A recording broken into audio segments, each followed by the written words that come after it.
سڵاوتان لێبێ ئەم جاریش بە کۆمەڵێک بەرگە و بابەتی نوێی ئابووری هاتوونەتە خزمەتان لە بەرنامەی ژێرخان.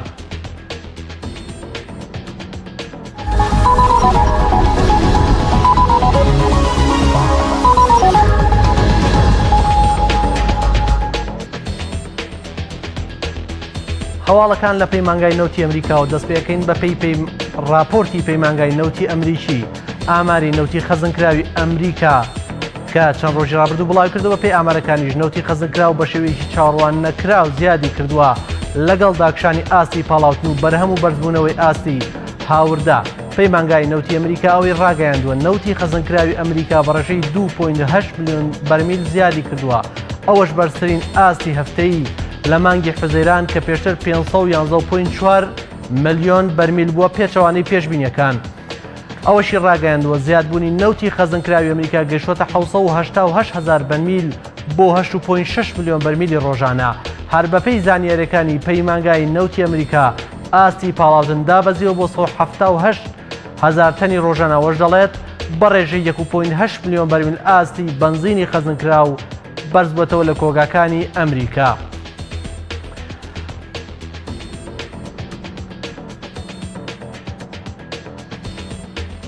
بانکی نێودەوڵەتی ڕەزامەندی دەربڕی لەسەر پێدانی $9 ملیار بە ئەفغانستان بە ئامانجی پاڵپشتی لە بەرنامەبووریەکانی ئەو وڵاتە. بەپێی ئاژانسی هەواڵی ڕۆیتەرز بانکی نێودەوڵەتی ڕۆژی سێشەممە پێشوو ڕەزامەندی دەربڕیوە لەسەر پێدانی بڕی زیاتر لە $500 ملیۆن بە وڵاتی ئەفغانستان بە ئامانجی پاڵپشتیکردنی بەرنامەبووریەکانی ئەو وڵاتە و باشکردنی خزمەت گوزاریەکان. ناوکات بانکی نێودەوڵەتی لە ڕاگەیاندراوێکدا ئاماژەی بۆەوە کردووە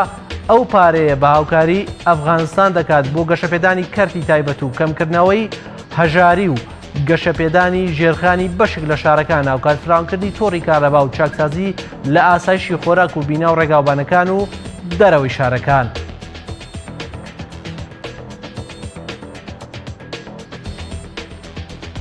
هەواڵێک لە کۆمپانیای گازپرۆمی رووسیا و کۆمپانیای گازپرۆمی رووسی ڕێژەی هەناردەکردنی غازی سروشتی بۆ ئەوروپا بە شێوەیەکی بەرچاو بەرز کردوێتەوە. کۆمپانیای گازپرۆم کە گەورەترین بەرهەمهێنەری غازی سروشتی رووسیایە ئەوەی ڕوونکردەوە هەناردەی غازی سروشتی بۆ ئەوروپا و تورکیا زیادی کردووە بە ڕێژەی لە 13.2 لەسەر بنەمای ساڵانە. ڕاشی گەیاندووە ئەم ڕیکۆردە لە سەرەتای ئەم ساڵ تا 15 مانگی حوزەیران تۆمار کراوە. گازپرۆمی رووسی کۆمپانیایەکی هاوبەشە لە نێوان حکومەت و کەرتی تایبەتی رووسیا و گەورە بەرهەمهێنەری غازی سروشتیە و زۆرترین هەناردەی غازەکەشی بۆ ئەوروپا و تورکیایە. هاوکاتیەوەش گازپرۆم لە کێڵگە نەوت و غازیەکانی هەرێمی کوردستان کار دەکات. وەزارەتی کوشتوکاڵی عێراق جەختی لەسەر ئەوە کردەوە بەرەمی خورمایان لە پێداویستی ناوخۆ زیاترە و ئامادەیە بۆ هەناردەکردن. مەهدی زەمەد بریکاری وەزیری کوشتوکاڵی عێراق ڕایگەیاند وەزیری کوشتوکاڵ لە میانەی کۆبوونەوەی لەگەڵ کۆمپانیا تورکیەکان هیوای دەربڕێەوە بەوەی کۆمپانیا تورکیەکان چالاک بن لە هاوردەکردنی خورمای عێراقی، چونکە عێراق بۆتە خاوەنی خورمایەکی زۆر کە شیاوی هەناردەکردنی هەیە. ڕاشیگەیان وەزارەتەکان هەوڵ دەدات بە ئاستی بەرزکردنەوەی باهای ئابووری خورما و عێراق، ئەویش بەکردنەوەی چەند دەرگایەکی گونجاو بۆ بەوازارکردنی بەرهەمی خورمای عێراق. مەهدی زەمەد بریکاری وەزیری کوشتوکاڵ جەختی لەسەر گەشەپێدانی خورمای عێراقی کردەوە و تیشی بەردەوام دەبن لەو چاکسازانەی کە لە ساڵی 2008ەوە لە کوشتوکاڵی عێراق دەستیان پێکردووە. لە هەرێمی کوردستان بە پێینامەیەکی عەلی حەمەد ساڵح پەرلەمانتاری کوردستان کاڕاستی ئەنجومەنی سەرکردایەتی یەکێتی نیشتیمانی کوردستانی کردووە. مانگی ئەیلول هاوکات لەگەڵ کاتی ڕفراندۆمدا داناگاز و هاوبەشەکانی سکاڵاک دەجوڵێنن لەسەر کێڵگەکانی چەمچەماڵ و کۆڕمۆر داوای 26 ملیار و 5 ملیار دۆلار دەکات. موچەی کە موچەی 5 ساڵی فەرمانبەرانە. عەلی حەمەد ساڵح ئەندامی پەرلەمانی کوردستان لە لیژنەی دارایی و ئابووری ئاشکرای کردووە لە چەند ڕۆژی ڕابردوودا بزوتنەوەی گۆڕان لێکۆڵنەوەیەکی لەبارەی ئەو پلانە سیاسی ئامادە کردووە کە باز لە داڕوخانی ئابووری سلێمانی و کەرکووک دەکات و لە ساڵی 2007 بە پلان ڕێگەل لە هەموو گەشەکردنێکی سنووری کەرکووک و سلێمانی کراوە. ئەو ئەندامی پەرلەمانی کوردستان ئاشکراشی کردووە لەو لێکۆڵینەوەدا باز لەوە کراوە کە چۆن پلاندانراوە لە ڕووی نەوت و گازی سروشتی سزای ئەم ناوچایە بدرێت، چۆن کار بۆ دروستکردنی گرفت بۆ هەموو کۆمپانیا کان کرا و سەریشی کردووە، چۆن بە پلان بێکاری و هەژاری زیادی کردووە. بەردەوام بوونی ئەم پلانە هەموو کوردستانی دووچاری قەیران کردووە لە ناویشدا سلێمانی و کەرکووک کە دەکرێت دووچاری داڕوخان بن لە ئایندەدا. خەڵکی ئەم شارۆچکانەش زۆرترینیان دەبنە قوربانی ئەم پلانە. بەڵێ ئەمانە هەواڵەکانی هەفتە بوون.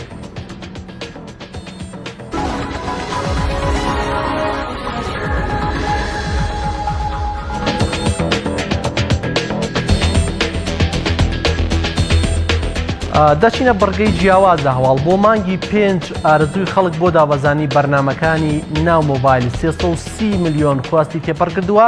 لەسەر و هەمویانەوە. بەرنامەی واتسئاپی جیهانی بووە کە بۆ بواری پەیوەندی و نامەگۆڕینەوە بەکاردێت. دوای ئەویش فەیسبوک ئێمە گرافیکێکمان لەو بارەیەوە ئامادە کردووە. بەڵێ بەپێی ئەم گرافیکە واتسئاپ ماسنجەرەکەی 2.72 ملیۆن کەس دایبەزاندووە لە ڕێگەی ئەپستۆر و لە ڕێگەکانی ترەوە و ئەوکات دوای ئەوە ماسنجەریەت 1.82 ملیۆن کەس دایبەزانوە و دوایەوە سناپچاتیەت ئەوەی کە ڤیددیۆکانی پێ تۆمار ئەکرێت 1.07 ملیۆن کەس ئەم ئەپەی دابەزاندووە. دوایەوە ئینستاگرامیت ینی تۆڕی کۆمەڵاتی تایبەت بە وێنە کە هاوبەشی کۆمپانیای فەیسبووکە 84 ملیۆن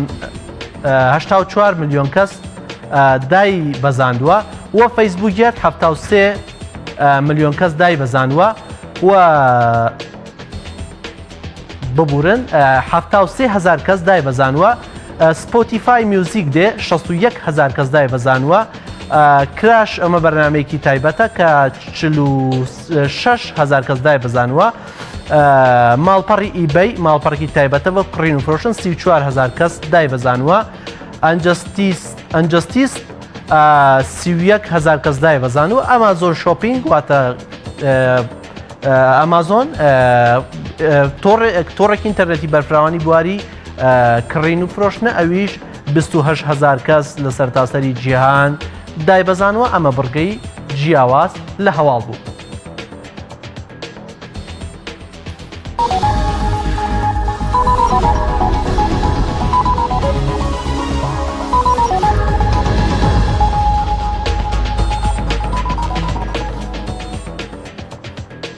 بەپێی وتەی دەسەڵاتدارانی هەرێمی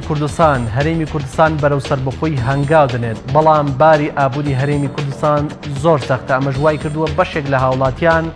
لە تۆڕە کۆمەڵاتیەکان و لە ئاستی شەقامدا دژایەتی ئەم هەنگاو بکەن بەهۆی کورسی بارودۆخی ژیانیان.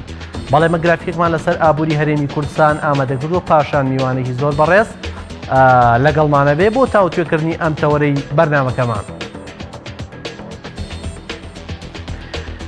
بودجەی گشتی هەرێم لە ساڵی 2016 هەرێمی کوردستان داهاتی هەرێم واتە ئەوەی هەرێمی کوردستان بەدەستهێناوە لە کەرتی نەوت و کارتەکانی ترەوە 4.5 ملیار دلار بووە. خەرجیەکەی زیاتر بووە لە داهاتەکەی 5.5 ملیار دلار بووە. هەرێمی کوردستان بەو پێیە بێت 1 ملیار دلار کوردهێنانیە بووە. ئەوەش یەکلی سەرۆکی حکوومەت پشتڕاستی کردەوە کە هەرێمی کوردستان بۆ ساڵی 2016 1 ملیار دلار کوردهێنانی هەبووە. بەڵێ هەرێمی کوردستان ژمارەی دانیشتوانەکەی 5,614,000 ینی کەسە. ڕێژەی هەژاریەکەی واتە ڕێژەی هەژاری لە هەرێمی کوردستانە کە جاران ڕێژەیەکی زۆر کەمتر بوو لە ئێستا بووەتە لە 15 کە ڕێژەیەکی زۆر خراپە ڕێکۆردێکی زۆر خراپە بە تایبەتی لە کاتی قەیرانی دارایی ئەم ڕێژەیە بەرز بوویەوە. ڕێژەی بێکاریەکەی کە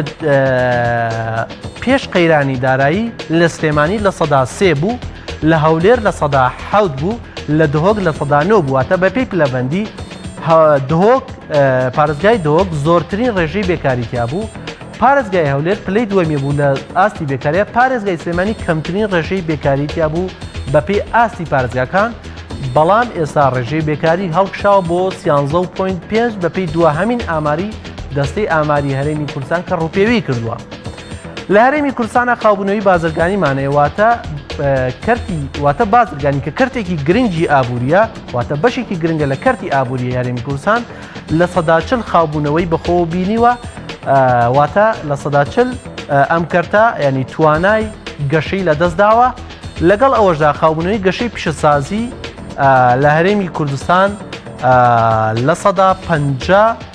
کەمی کردو واتە تا ئاستی نیوە هاتووە بەشێکی و کارگە پیشەسازیەکان نیوەی شەفتی دەوامەکانیان لە دەستداوە واتە ئەگەر جاران 24 کاتژمێر کاریان کردبێ ئێستا بە شێوەیەکی گشتی 12 کاتژمێر کارەکەن واتە ئاستی خاوبوونەوەی پیشەسازی بۆ لە 150 دابەتی و لەگەڵ ئەوەش ئابووری هەرێمی کوردستان لە کەرتەکانی ترا من نمونێک بێمە باسمان کرد لە کەرتەکانی ترا بە دڵنیاییەوە ڕوبەڕووی پاشەکشە بووە هەرچەندە حکوومەتی هەرێمی کوردستان جەخ لەسەرەوەکاتەوە کە چاکسازی بەرفراوانی ئەنجام داوە.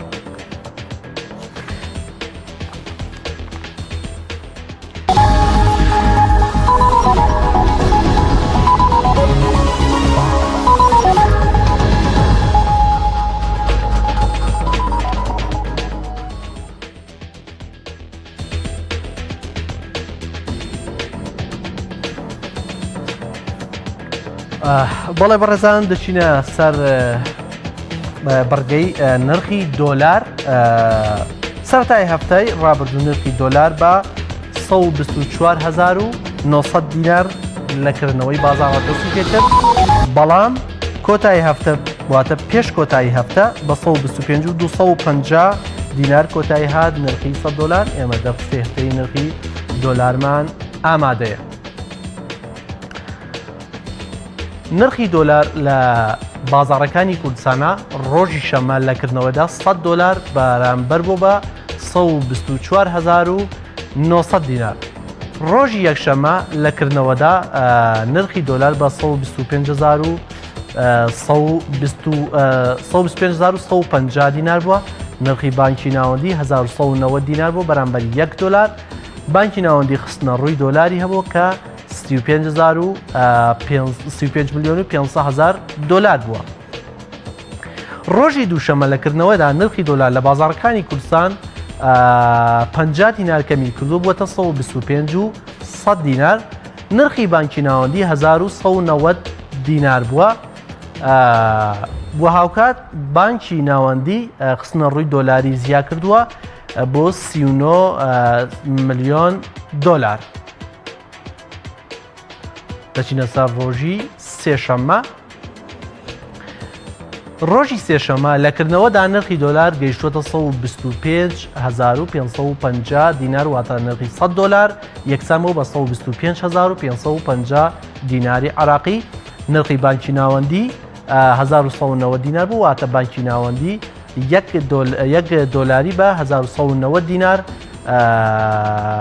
فرۆستوەتە بازاڕەوە بە دوکانی بە بانکەکانی فرۆشتووە. خستنە ڕووی دۆلار 32,200,000 بووە واتە خستنە ڕووی دۆلاری کەم کردووەتەوە. و ڕۆژی چوارشەمە لەکردنەوەدا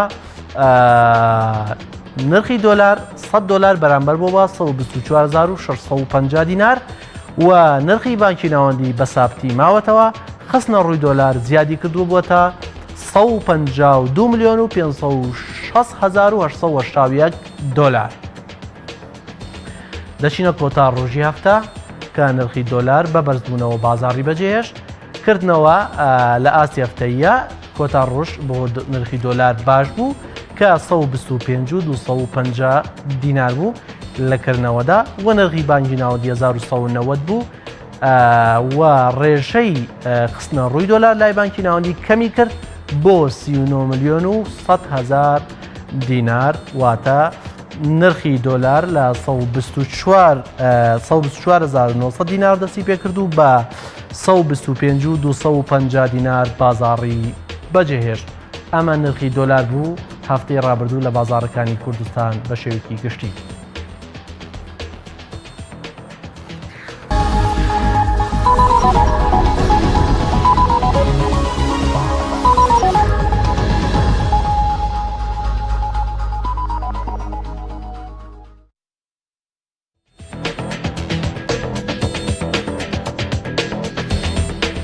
بەڵێ بەڕێزان لەسەر تەوەرەکەمان تەوەری ئەم شەو گرانی دۆخی هاوڵاتیان و هاوکات قورسی بارگوزارانی هاوڵاتیان و قەیرانی دارایی لە هەرێمی کوردستان وای کردو بەشێک لە هاوڵاتیان پشت لە ڕیفراندۆم کەنیا جۆرە لە جۆرەکان چینەیان هەبێ بەرامبەر ڕیفراندۆم چونکە باوەڕیان وایە ئەگەر لە وڵاتێکە خۆشگوزەران نەبن وە سەربەخۆییان ناوێ ئەمە ڕای ئەوانە ڕای ئێمە نییە. ئێمە میوانداری زۆر بەڕێز سالار مەحموود پەرلەمانتاری کوردستانمان کردووە کە لە ماوەی چەند ڕۆژی ڕابردووە زۆرترین قسەی لەسەر ئەو پرسە هەبووە. بەڕێز کاک سالار ئەم کاتت باش.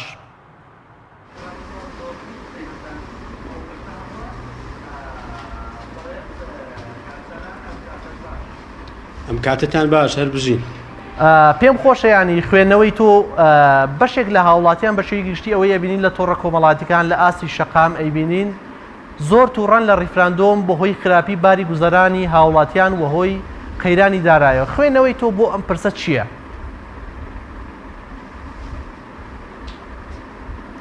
بەڵێ من پرسیارەکەم وەکو پێویست گوێ لێ نەبوو ئەگەر بۆم دووبارە بکەیتەوە.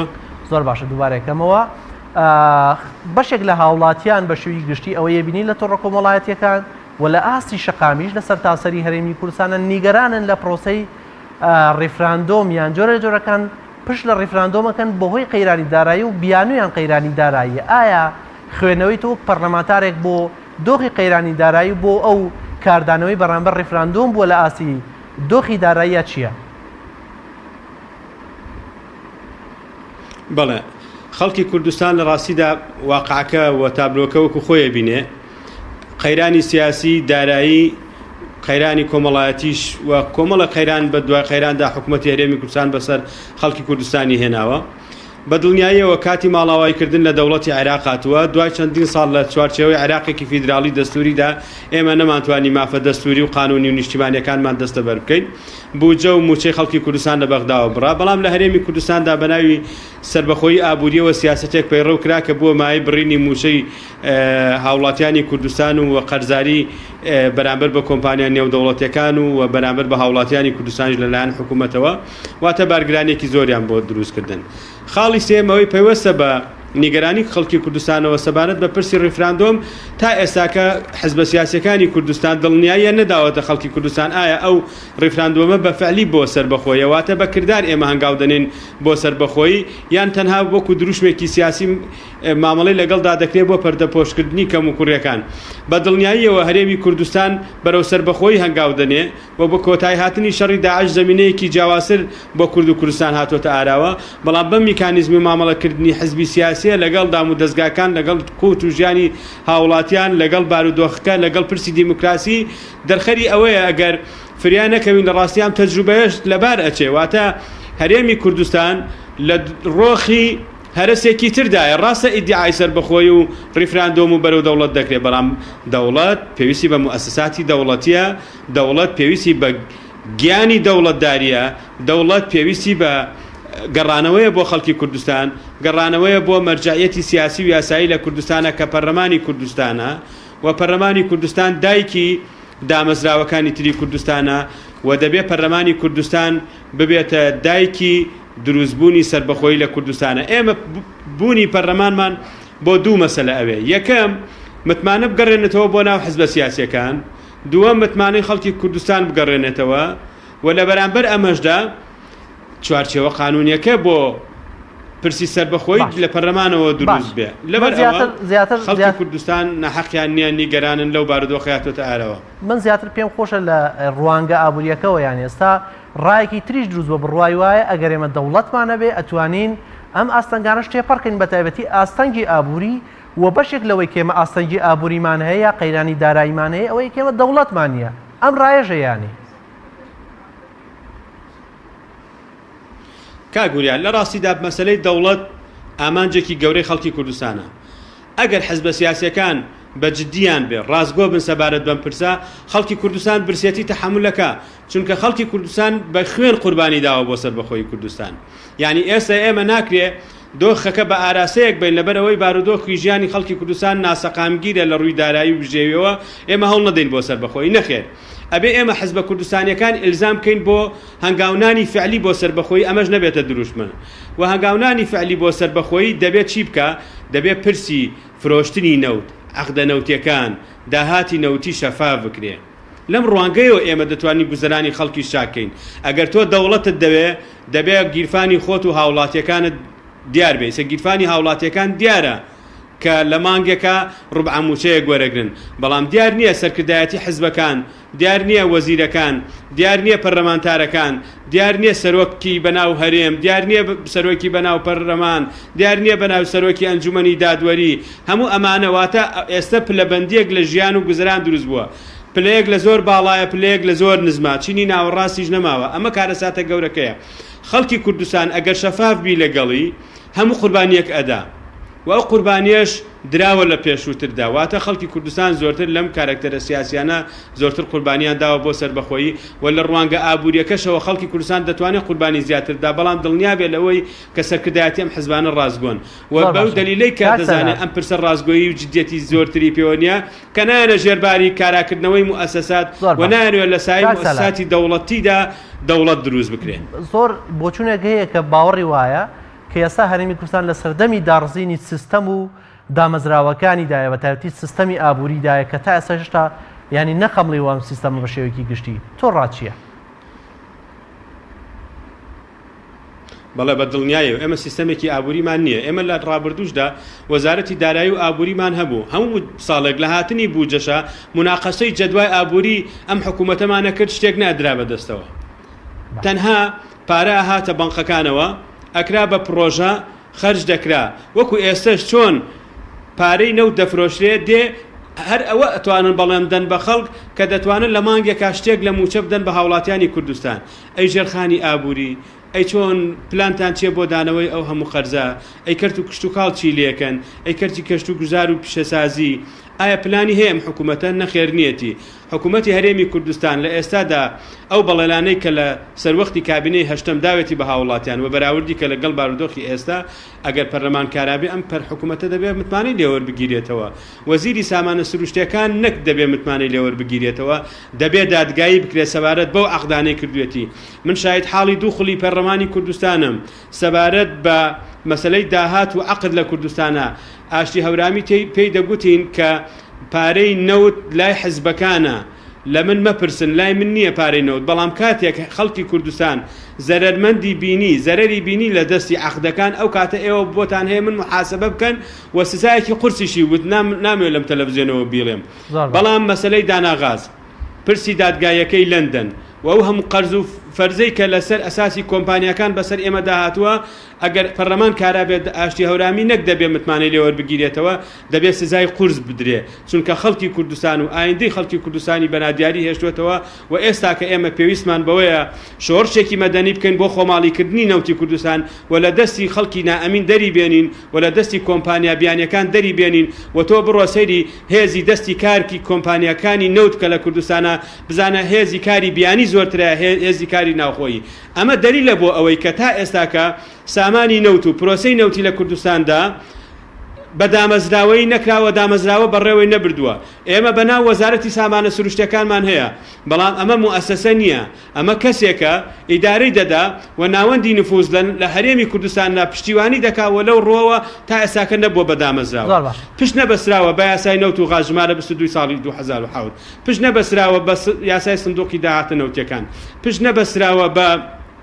یاسای وەزارەتی سامانە سروشتەکان خۆی سەبارەت بە شەفافیەت و زانیاریەکان و عەقدەکان پشت نەبەسراوە بە یاسای بەدەستهێنانی زانیاری یاسای چاودێری دارایی یاسای دەستەی نەزاها یاسای ژمارەیەکی ساڵی 1992 کە دەڵێ پەرلەمانی کوردستان چاودێرە بێت لەو عەقدانەی کە پەیوەندی بە ئابووری و سەرچاوەی ژیانی خەڵکی کوردستانەوە باش کاک سالار تۆ هیچ ئاسۆیەکی ڕوون بەدیەکەی بۆ چاسەرکردنی ئەم دۆخە ئابووری قورسەی کە ئێستا ڕوبەڕووی هەرێمی کوردستان بووەتەوە من وەکو ڕێی شخصی خۆم با نەڵێن خەیاڵ پڵاویەکە لە ناو هەموو نەهامەتیەکە ئاسۆوە بینم بەڕاستی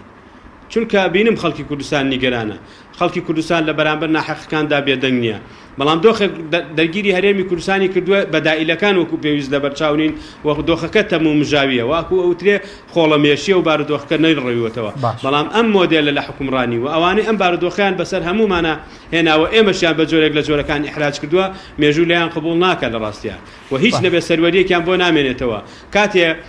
تەصریف ئەعمالی بارودۆخی 4 ساڵی ڕابردووە کرێت کە ئاور دەدەیتەوە نەکیچت نەکردووە بەڵە کۆمەڵک ئاسەواری خراپت بەسەر خەڵکی کوردستاندا هێناوە و دەبینی خەڵکی کوردستانیش لەم مەسەلانەدا بێشەرم نییە یعنی مەترسی بارودۆخەکە نەبێەوە هەندێک مەسەلەی تر هەیە کە پەیوەندی بە دەرفەتی سەربەخۆی و دەوڵەتی کوردستانەوە هەیە کە پێشکەوتنێکی گەورە لە ڕاستیدا لە ئاسی گۆڕانکاریەکانی ناوچەکە ڕوو ئەکاتە ئەم مەنتیقە پێچێ کورد ئەگەر یەک و یەکگرتوو بێ سوودمەند بێ لێ ئەگینا خەڵکی کوردستان لە ڕاستیە زۆر نیگەرانەوە نیگەرانیەکەشی من بۆ خۆم بە ئومێدی گەورەیە بینم هەواڵێک ئێمە پێشتر باسیەوەی کرد پێچەوانیانی گەشتبینیەکەی تۆ یا ئاسۆکەی تۆ کە باسیەکەی ڕژبینیەکی ڕووی لە هەرێمی کوردستانەکە کە ئەویژەوەیە ینی دانەغاز مانگی نۆ سکاڵایکی 26 ملیاری ڕوبەڕووی هەرێمی کوردستانە کاتەوە کە ئەمەش ئەچێتە سەر سکاڵەکانی تری دانەغاز لە دادگای کارگەڕی لەندەن قسە چییە لەسەرەمە؟ من هیوادارم ئەوە ڕاست بێ بۆ معنایی کە ئیتر ئیعلانی شکستی خۆیان بکەن ئەوانەی سیاسەتی ئابووری لە هەرێمی کوردستانە بەڕێوە بن ئەو کاتەش خەڵکی کوردستان و هەموو لایەک دەبێت کار بۆ کە هەموو ئەو عەقدانە هەڵبۆشێنێتەوە و پرسی نەوت و سامانی سروشتی لە کوردستانە خۆماڵی بکەین لە بندەستی کۆمپانیا گەورەکانی دنیا بەدەری بنین و بە جۆرێکی تر مامەڵە لەگەڵ ئەو بە هەدەردانەدا بکرێت بۆ پێ دوایە کۆمەڵانی خەڵکی کوردستان هەروە بە بێدەنگی دائەنیشن نەوەی پێنجنەوەی تریش بکەوێتە ژێر باری خەرجی کۆمپانیا نێودەوڵەتیەکانەوە دەتوانرێت لە ڕسایی پەرلەمانی کوردستان حکوومەتی کوردستان و بەس متمانە بگەڕێتەوە بۆ دەسەڵاتی ئەنجومەنی دادوەری و سیاسا سەروەر بێ دەتوانرێت بە میکانیزمی تر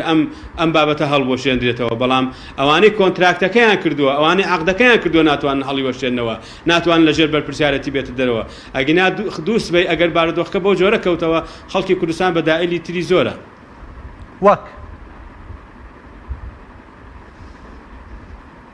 وەک ئەوەی کە ئەوانەی خاوەن ئەم عەقدانەن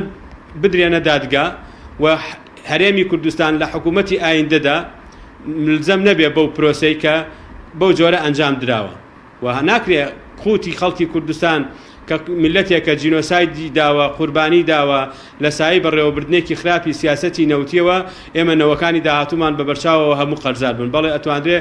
بە هەموو ئەو کۆنتراکتانە لە بێتەوە پەرلەمانی کوردستان بە بڕیاری پەرلەمانی کوردستان هەڵوەشێتەوە ببرێتەوە دادگای تری نێودەوڵەتی و ئەو کاتە خەڵکی تریش دێ پشتیوانی لەم پرۆسەیەکە باش کاریگەری ئەم دۆخابووری ئەگەر بەردەوام بێت لەسەر ئەنجامەکانی ڕیفراندۆم چۆن ئەکەوێتەوە؟ بەڵێ لە ڕاستیدا بۆ ئەوەی ڕیفراندۆم بەکردار بۆ سەربەخۆیی بێت دەبێت پەرلەمانی کوردستان کارا بکرێتەوە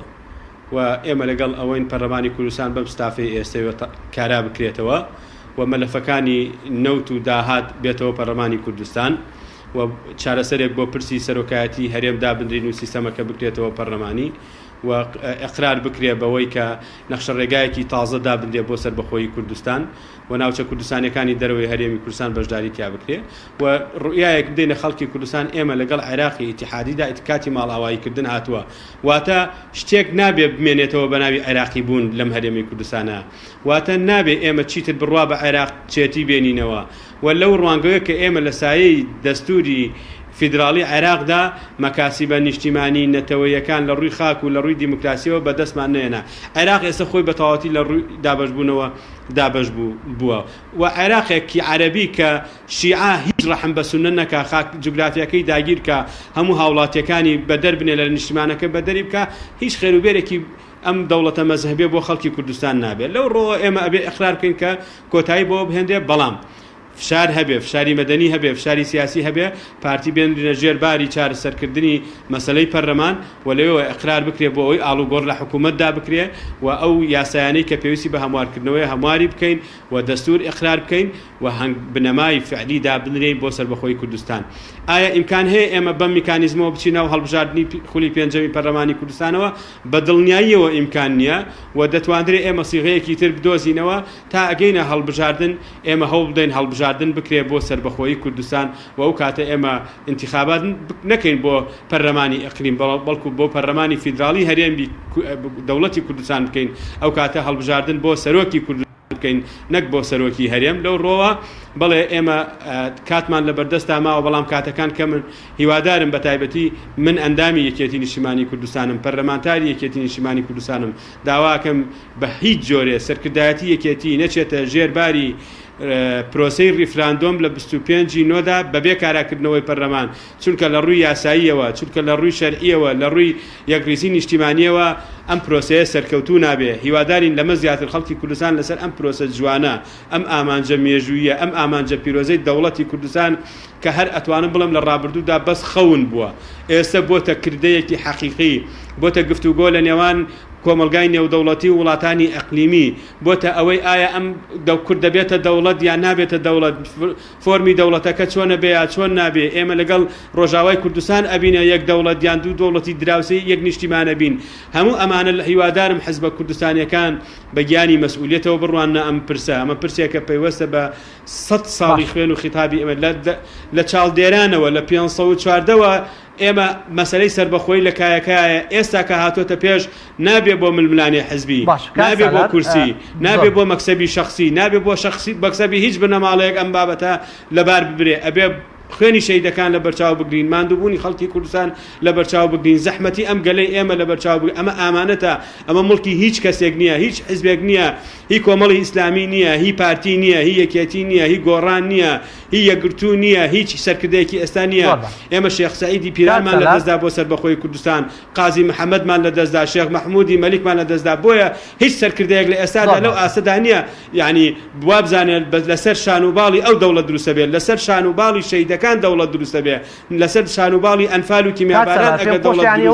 دروستە بێ هەموو هاوڵاتێکی کوردستان ئەبێ هەست بکات بەشدارە بێت لە مەسەلە زۆر باش کاک سەرا پێم خۆشەوە لێ بپرسم ئێستا بۆ نمونە ینی چاکسازیەک لە حکوومەت هێرێمی کوردستانە هەیە ینی پلانێکی چاکسازی هەیە بۆ ینی چاکسازی ئابووری یەکێک لەوانە کە قسەی لەسەرەکرێ بڕیارە مانگی 8 دەستکاری پاشەکەوتی موچە بکرێەوە تا ڕادەیەک دۆخی بازار چاک بکرێتەوە ئەوەی ئێوە ئاگادار بن هەنگاوەکانی چاکسازی وەکەوەی جێگری سەرۆکی حکوومەت یانی هەڵسوڕێنەری ئەم هەنگاوانەوە لە پارتەکەی بەڕێستانە یعنی ئەم هەنگاوانە بەکوێ گەیشتووە من بڕوام وایە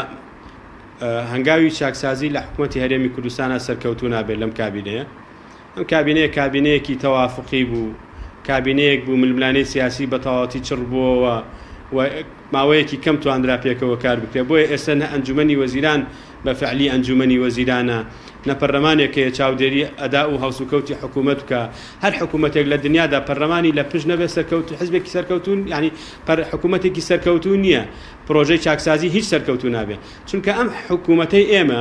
لەلایەن حزبەکانی کوردستانەوە تقریبا ئەتوانم بڵێم بەبارمتە گیراوە بۆ بەرژەوەندی حزبی بۆ بەرژەوەندی کەسی من نامێنە بە شخصەنەی مەسەلەکان بکەین ینی سوورەتەکە با وەکو خۆی بینە بەرچاو تا ئێستاکە لە هەرێمی کوردستانە ئێمە دامەزراوەی سەربەخۆمان نییە دامفەستی بینی سوڵتان لە هەرێمی کوردستاندا نییە حەزب تەحکومەکە ناوچە تەحکومەکە ئێستاوای لاتوە عەشیرەت تەحکومەکە لەبەر ئەوە خێڵ تەحکومەکە لەبەر ئەوە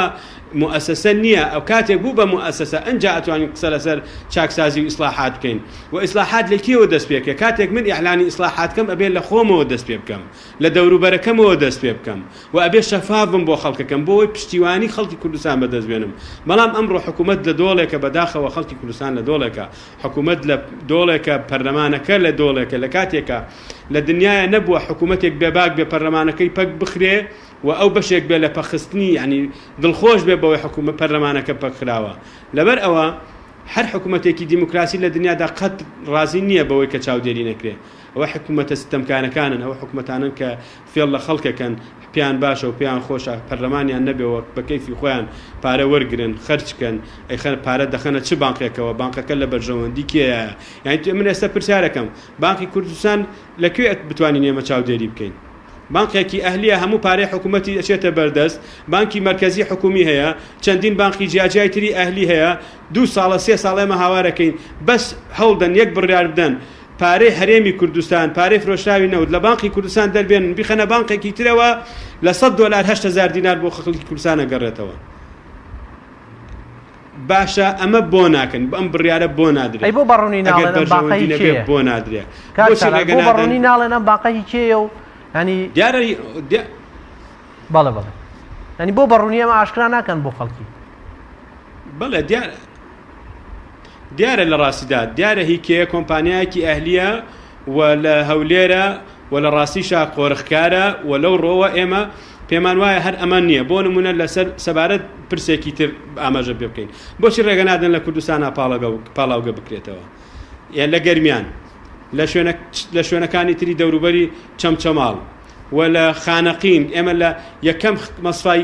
گەورەی نەود لە عێراقا مەسفای ئەڵوەن بۆ لە خانەقین لە پرۆسەی تعریبا گواسرایەوە بۆ بێجی ئێستا مەسفای بێجی لە ئەساسا لە نەوتخانەی خانەقین بووە چەندین ساڵە بۆ ڕێگە نادرێ بۆ ڕێگایە دەن مەسفای ناقانونی هەبێ لە ڕێگای کەرکووک هەولێر ئێوە خۆتان مەسفا ناقانونیەکانتان بینیوە هەر مەسفایەکی ناقانونی دەسەڵاتدارێکی ستەمکار لە پشتێوەتی جا لە هەر حزبێکە لە هەر پایەکە لە هەر پێگەیەکە لەبەر ئەوە دۆخەکە بەعام دۆخێکی ئالۆزە شێوێنراوە و گۆمەکە لێڵ کراوە و ڕاوچی ساختەکاریش لە ناو گۆمی لێڵا مەلەی خۆیەکە لەو ڕۆوە ئێمە بە بەردەوامی هەندێک جاریش پێمانەڵێن ئێوە هەر قسایەکەن لەسەر تەلەڤیزیۆن بەڵام قسایەکەین ئێمە هەڵوێستی خۆمان جیاکەینەوە ئێمە لەگەڵ ئەم ئاراستەیە نین دژم بەم پرۆسەیە دژم بەم جۆرە لە بڕێوەبردنە و نەیارم و تا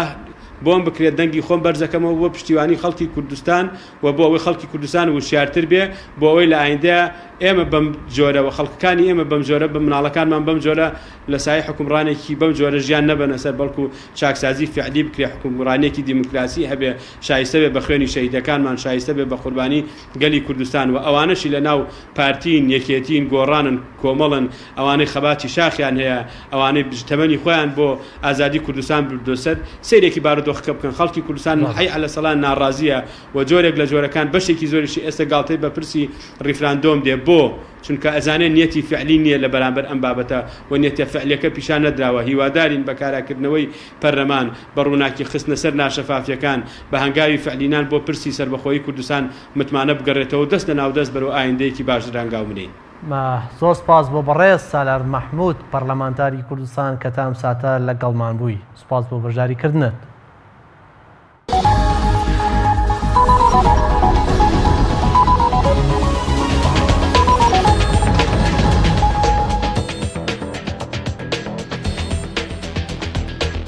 جەنگ عێراقی کاول کرد بە جۆرێک بودجەی پێشبینی کراو یان خەمڵێنراو بۆ هەستانەوەی ناوچە زیان لێکەوتەکانی عێراق 100 ملیار دۆلارە. ئەوەش لە کاتێکدا ڕێژەی بێکاری و قەرزی پێشبینی کراو لەسەر عێراق ڕۆژ بە ڕۆژ کەڵەکە بێ و زیاترە بێ. ئێمە گرافیکێکمان لەسەر عێراق و لەسەر پلانی عێراق بۆ هەستانەوەی ناوچە زیان لێکەوتەکانی شەڕ ئامادە کردووە. زیانەکانی جەنگی داعش لەسەر عێراق زیانی جەنگی داعش بە 35 ملیار دۆلار زیاتر دەخەمڵێنرێت. ڕۆژانە عێراق 10 ملیۆن دۆلار زیانی بەرکەوتووە بۆی شەڕی عێراق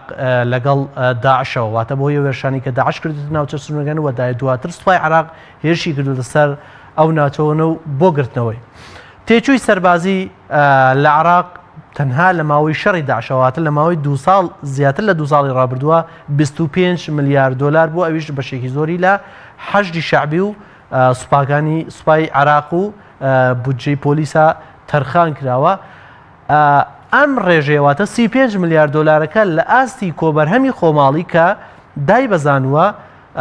لە سەدا 15 کاتواتە بەهۆی جەنگەوە عێراق لە سەدا 15 GDP خۆی کۆبەرهەمی خۆماڵی خۆی لەدەستداوە. بەڵێ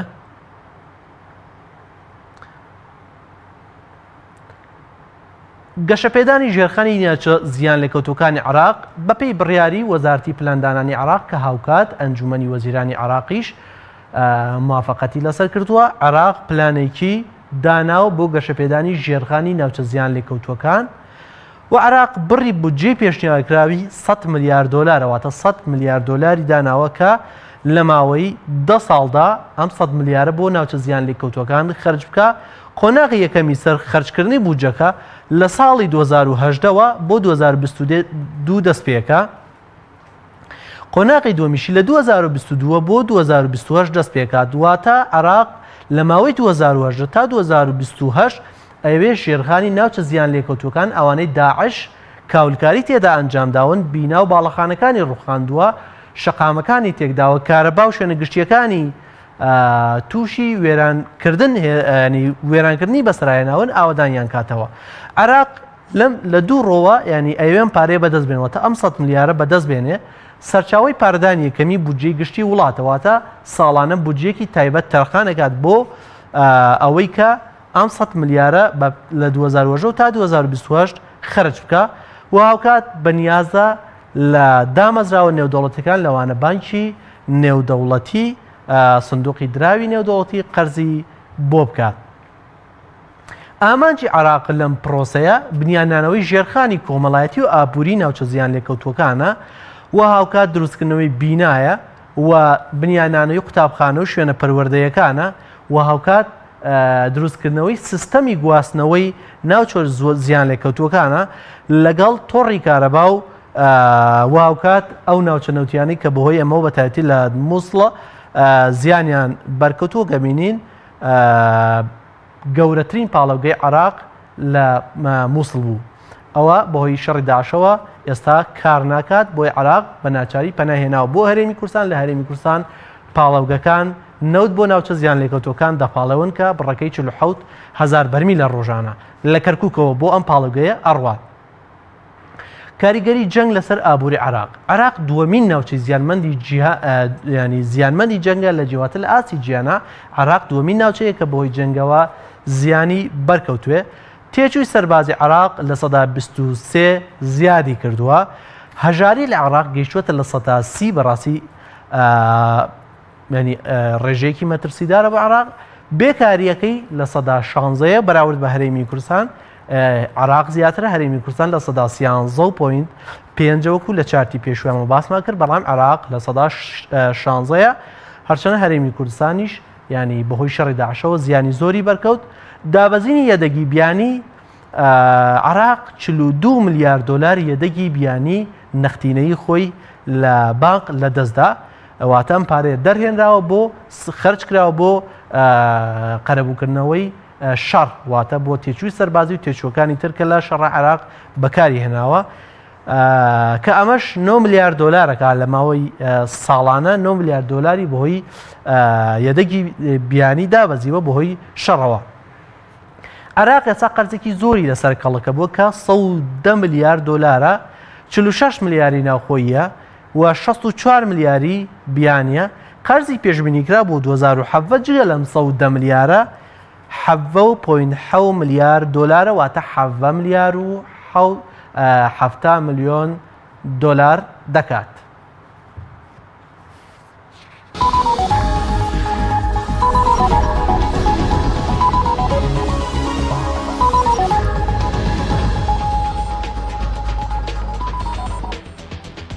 بەڵێ بەڕێزان ئەمە کۆی بەرکە و بابەتەکانی ئەم جارەمان بوون بە هیوان